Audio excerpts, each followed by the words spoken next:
All right, at the end of this last video, I gave you this problem. F of x is x natural log of x on the interval from 1 to e squared.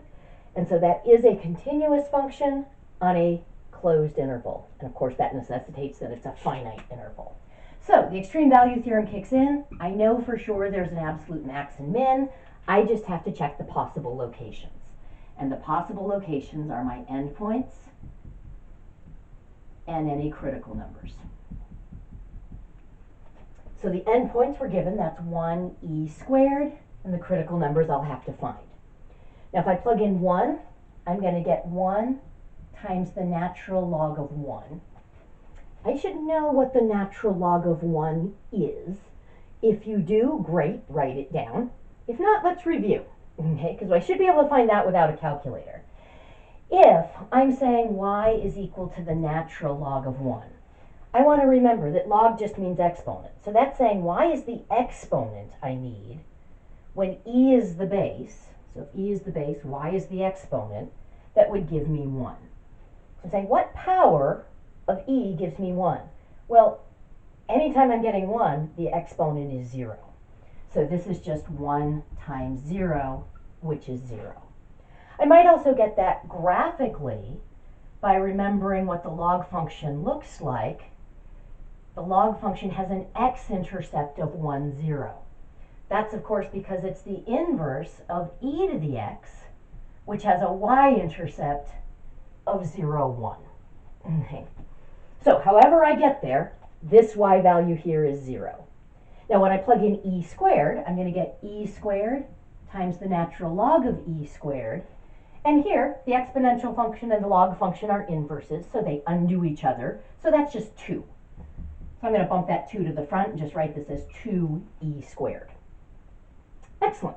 So let's find our critical numbers. So f prime of x is, again, we're using product rule. So we're going to have the derivative of x times the natural log of x plus x times the derivative of the natural log of x. Derivative of x is just 1.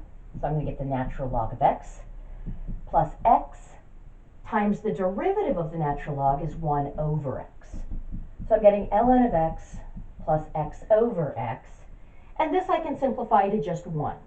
This would be undefined if x was 0, but that's not in my domain, so I don't need to worry about that. So I can just say this is the natural log of x plus 1. Now, that is always defined on my interval. I don't quite want to go so far as to say it's always defined because, of course, the natural log is undefined if x is 0 or negative. But on this interval, on the domain for this problem, this is always defined. So any critical numbers are going to be where this thing is equal to 0. I can write. But that would mean that the natural log of x was equal to negative 1. But anytime I have a log expression, I can rewrite it as an exponential function. Okay? Because this is saying the exponent I need when e is my base to get x, so x is going to be the result, that exponent is negative 1. If the log is negative 1, the exponent is negative 1. So x is e to the negative 1, which is the same as 1 eth. I think I'm the only one I know who calls it an eth, but it's kind of fun to say. Okay, so let's see. That's a positive number. Okay, now is that in my domain? Oh my goodness, it's not, because this is smaller than 1. So this function has a critical number, but not any critical numbers in this interval. Okay, so that's one thing to be on the lookout for. Very often in these problems, we're not working with the natural domain, but we're working with a restricted domain. So we've got to check that our critical numbers are actually in the interval that we're working in. So now, this is very exciting. I have 2 numbers to choose from. I think the positive one is bigger. So we'll say that's our max. 0 is therefore our min. And then again, I want to phrase my answer so I clearly distinguish between the location and the value. So I would say f has an absolute max of 2e squared. It occurs when x equals e squared, and f has an absolute min of 0. It occurs when x equals 1.